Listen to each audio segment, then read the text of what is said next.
Thermal conductivity tells us how easily heat moves through a material, but measuring it for poor conductors like glass or wood requires a specific approach called the Lee's disk method.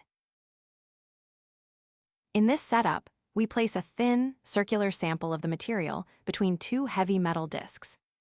The upper part is a hollow steam chamber, which provides a constant source of heat, while the lower part is a thick brass disc. Because the material is a poor conductor, we use a thin sample with a large surface area to ensure a measurable amount of heat actually passes through. We insert thermometers into both the steam chamber and the lower disc to monitor the temperature gradient across our specimen. This physical arrangement ensures that heat flows vertically through the sample, from the hot steam chamber to the cooler brass disc below. Once the steam begins to circulate, the temperatures of both the upper chamber and the lower brass disc will start to rise. We are looking for a condition called the steady state. This happens when the temperature of the lower disc stops increasing and remains constant over time. At this point, the rate at which heat is conducted through the sample is exactly equal to the rate at which heat is lost from the lower disc to the surrounding air.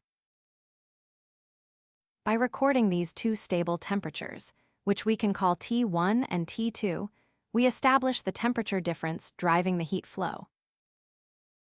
It is crucial to wait for this equilibrium, because it simplifies our calculations by ensuring the energy flow is balanced and predictable. To calculate the thermal conductivity, which we represent as the constant K, we look at the heat transfer equation. The rate of heat flow depends on the thermal conductivity, the surface area of the sample, and the temperature difference, all divided by the thickness of the material. In our steady state, this flow is equal to the heat lost by the brass disc through radiation and convection.